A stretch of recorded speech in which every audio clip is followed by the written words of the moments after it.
Welcome along to the next instalment of Landlord Digital Lives. It's our content collaboration with our friends and partners at Landlord, where all this month we have been promoting a digital first approach.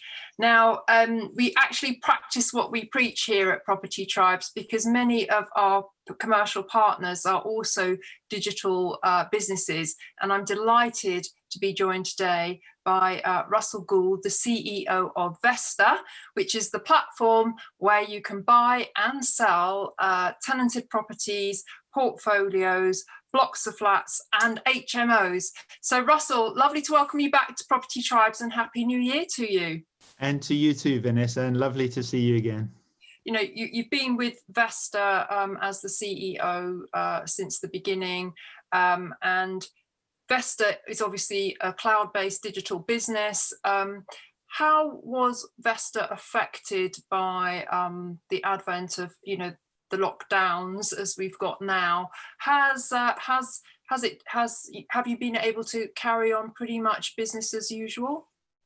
I wouldn't say business as usual. However, we in a strange way, we've actually thrived during this period. So at Vesta, we focus on, as you know, selling properties with tenants in place. So there's never been a more important time to keep people in their homes, especially when properties are being sold, investment properties. So from that perspective,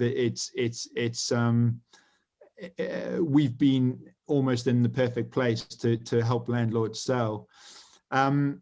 We were also, like you say, we're a cloud-based business. Everything we've done and everything we do is built in digital. So when the first lockdown was coming, we actually made a decision as a team to work remotely for a while before the lockdown even happened. I think this was back in February last year. And we've operated that way since. We've not had an office. I think we've had maybe 2 or 3 meetings where we've come together in that period, but we've all found a way to work remotely. We have Zoom sessions every morning as a team, just to understand what's happened the day before and the plans for that day. We've had brainstorming sessions. I'll have one-to-ones with all my team every other week.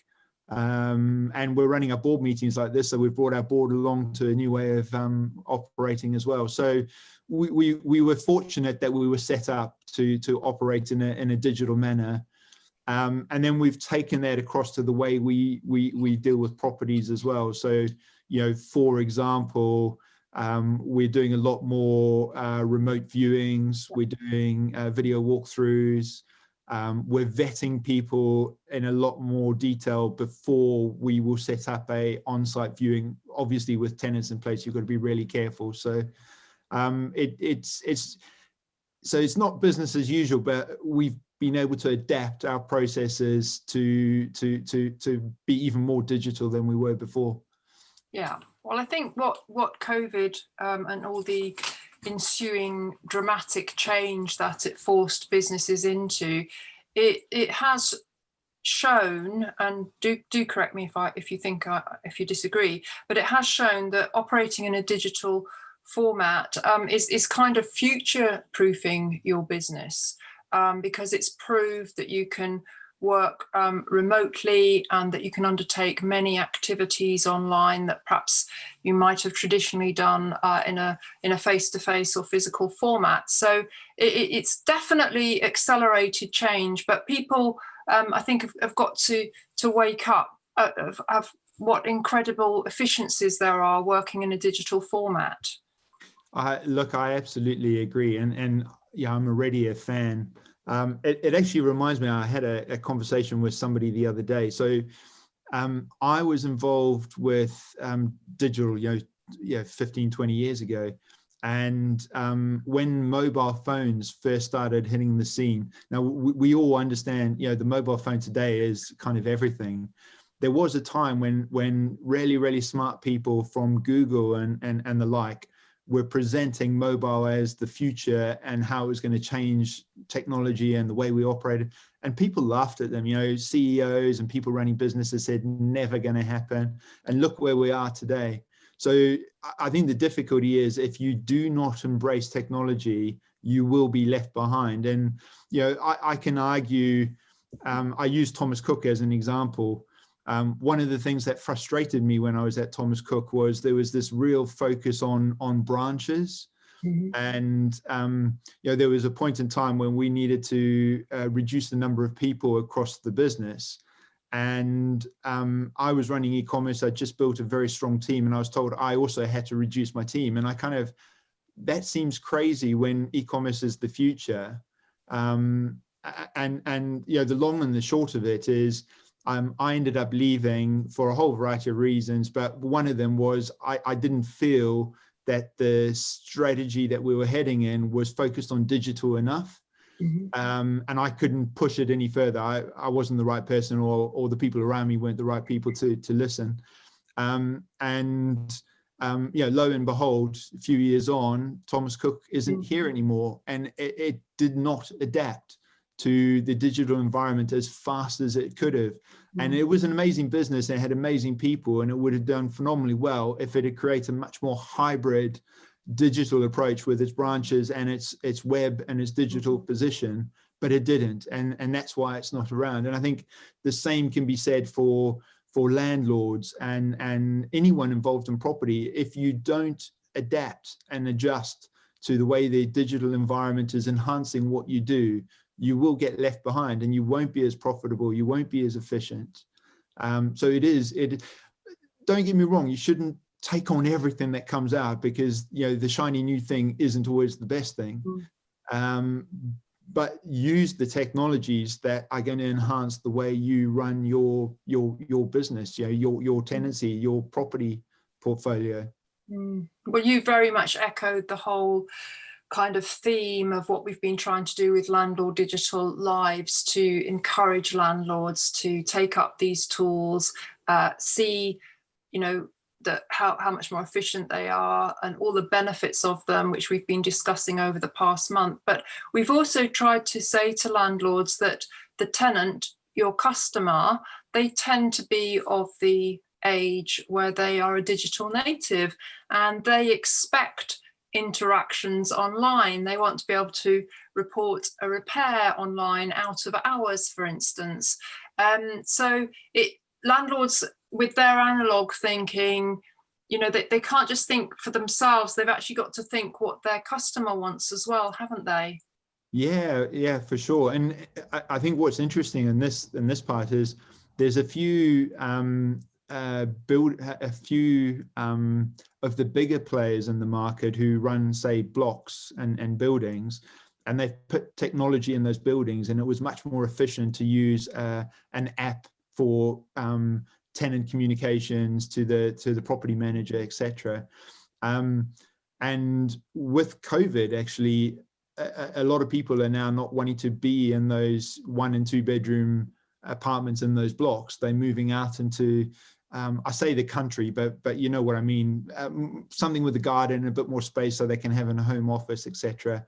And they're going from this really, really advanced, cool technology where everything's on hand instantly to an environment where they have to phone up their landlord, or you know, everything is much slower, and landlords aren't as responsive. So there's already a gap there, which I think some landlords are taking on and making changes, but other landlords are quite stuck in their ways and not interested in making changes. We actually see it when we're looking to list properties. We'll have some landlords who provide us with, you know, Excel spreadsheets and loads and loads of documents of their property and how it's run, and all different, you know, photocopies of tenancy documents. Whereas we'll have others who will talk to them, and 2 minutes later we'll get an email with everything, because they're using an online platform to manage their properties. At a push of a button, they can provide us with everything we need to get the property listed. And the difference is, it means we get a property listed within I'd say days, but it's probably more like a week or so on one case, and on the other side it's, you know, 4 weeks. and that makes a huge difference if you need to sell your property. Well, and if you're trying to meet the stamp duty deadline as well.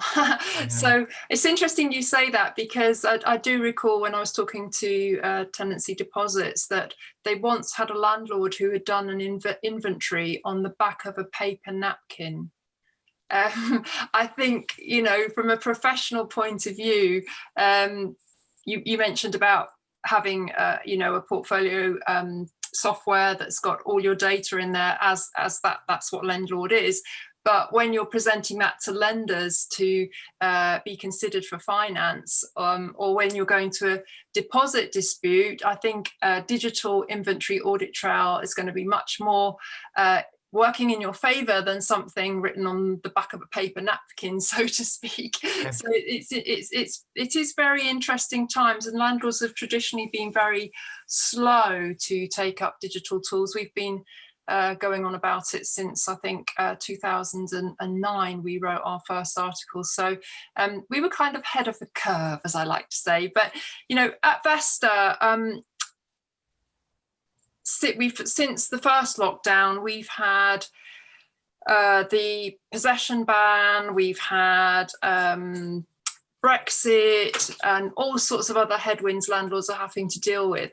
And there's a lot of talk now in the media that landlords are selling up in droves. What is the kind of profile of the landlord or the properties that have been coming to Vesta? Have you seen an increase in landlords looking to sell up?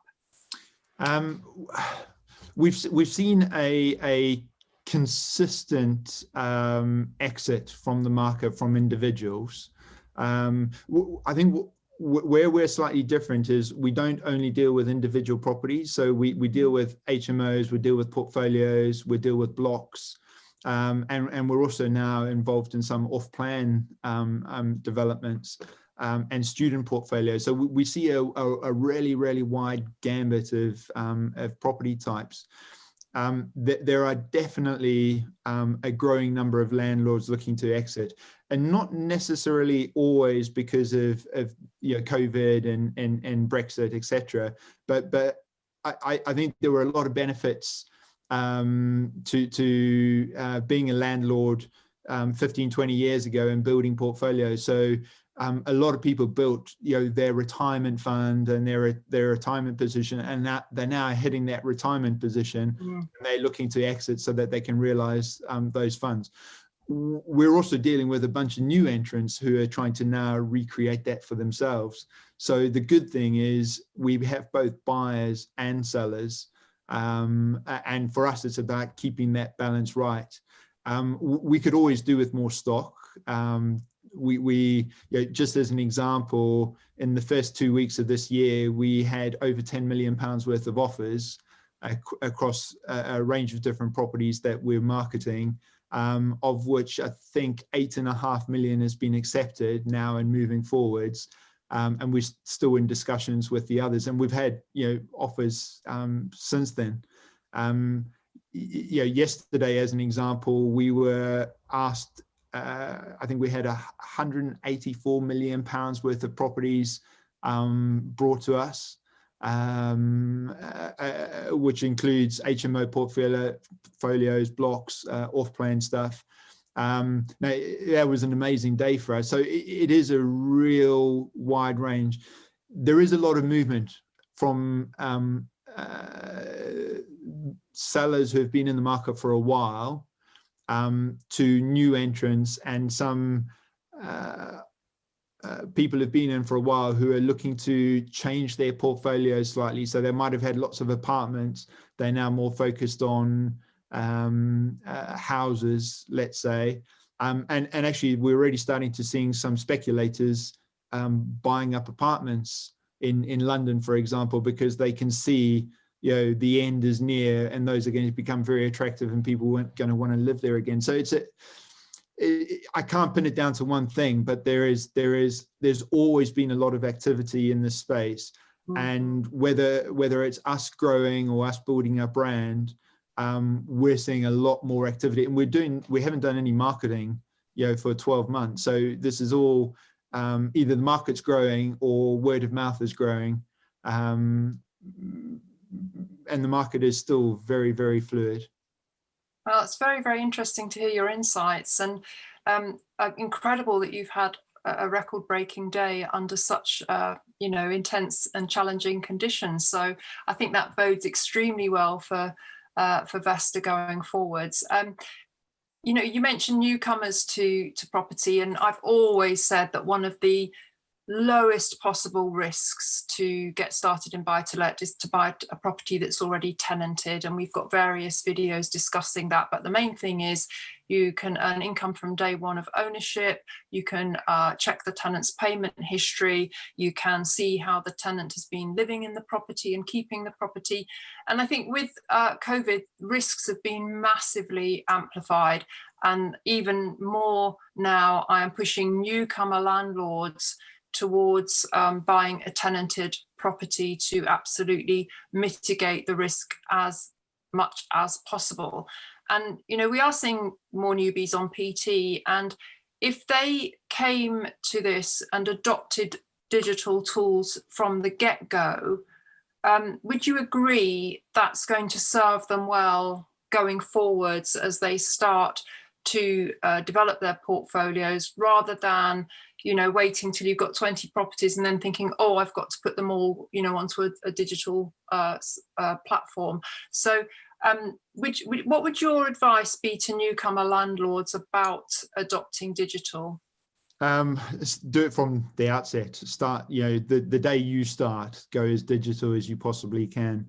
I definitely agree with you. Otherwise, I wouldn't be doing what I'm doing. But if you're a new landlord,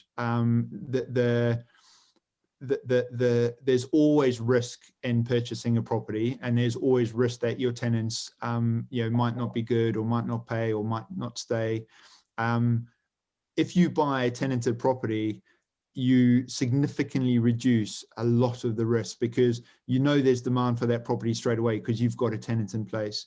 The tenant's history and whether they're making payments or not. You also don't have to spend a lot of money once you've purchased that property on refurbishment straight off, on finding tenants, and also trying to work out what rent you're going to get. All of that from day one. So it is the safest way to start. Your first 1 or 2, maybe 3 properties, if you buy with tenants in place, you're in good shape. And then maybe look at buying, the property that is a bit of a risk and requires a bit of development. At least you have something to fall back on. You already have some income coming in. I would say to try and buy that development that you're going to get for 70,000 and think it's going to be worth 120. You're going to rent it for 1,500 a month.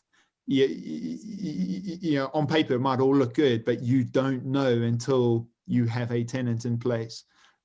So start with something that is safe and less risky, and then build up. Do it slowly, and understand what you're investing in and what you're focusing on.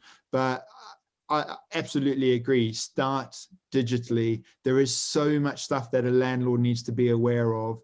And the more digital their process, even things like you create an entity, whether you want to do it on a personal level or at a business level, use some of the accounting, web-based accounting software like Xero or QuickBooks. It just saves you time. Use DocuSign and DocuSend and those types of apps so that you don't have paper flowing all over the place. Use Landlord and those types of services that support you. Sign up to agents that have the ability to work in a digital format, because it will save you time and money ultimately.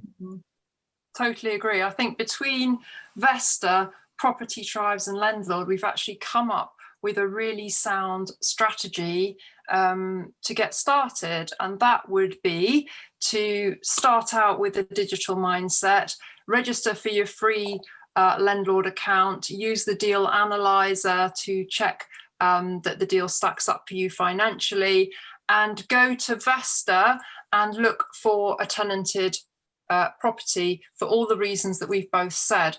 I think that's a really solid way to start. And not only that, Russell, the thing about a tenanted property is that it does actually reduce the risk if you're buying away from areas you know, and you know that I'm not particularly a fan of that. I've always said certainly start off buying within a 15-mile radius of where you live, but sometimes the numbers don't stack up and you have to go further afield, or maybe, you know, as we're seeing, there's a lot in the media about the north becoming even more attractive for buy to let.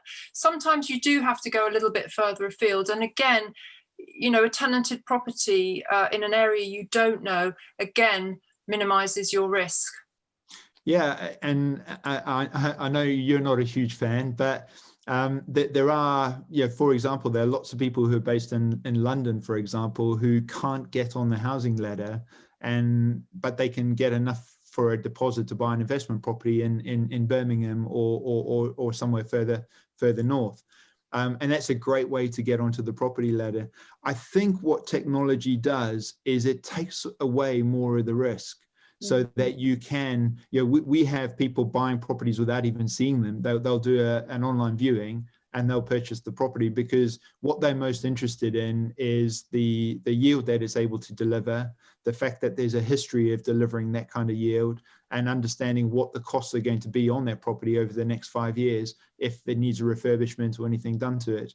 And when you're building a portfolio, my view is it's better to have a diversified portfolio, especially if you're going to have more than 15, maybe more than 10 properties, because then you don't have a localized risk. Because, for example, if you had properties in London when COVID and the lockdown really hit, and they were of a certain type, you would have struggled, because a lot of your tenants would have walked away and gone to live somewhere else. And it would have been harder to sell because property prices didn't go up, they went down. Whereas if you had properties in further north, a lot of the property prices went up. So there is lots of technology that still will come about, and there's a lot more a lot of people are thinking about new prop tech solutions which will make it even easier to invest remotely. You like your local area because you know it, and you know where the popular places are, you know where people are looking to live. Now imagine if you can use data and analytics and decision science to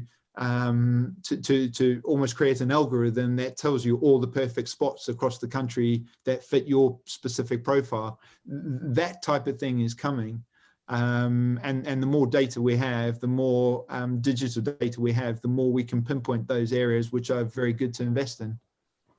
Well, I actually totally agree with you there, Russell. And, we like to say numbers never lie, provided you put the correct inputs in. The outputs will be truthful outputs.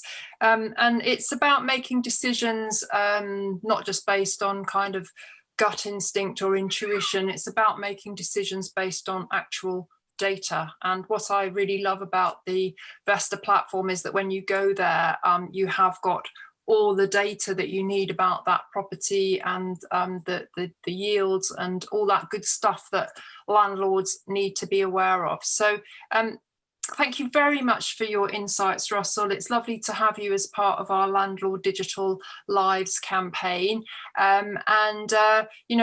We'll catch up with you again soon, because I'm very interested to learn more about the different trends that you're seeing on the platform, because digital platforms always see trends first rather than kind of analog kind of things. So I think we're going to see some interesting trends develop on the platform, the type of properties that are coming to the market and the type of people and entities that are buying them. As always, it's an absolute pleasure. The one area that I really want the market to really think about is the selling process now, because it's still taking far too long, and unfortunately lockdown has slowed down a lot of our sales. And when the market gets that right, then digital is absolutely going to be the way to go for investment property. Awesome. Well, thank you very much for joining me, Russell, and thank you to our audience for watching this instalment of Landlord Digital Lives. And please do click on the subscribe button for both Landlord and Property Tribes, and also pop along to the Vesta channel on YouTube. Click sorry, I've got a cat here. Click subscribe to the Vesta channel as well. And thanks very much to Russell, and we'll see you soon. It's a pleasure. Thank you. Bye-bye.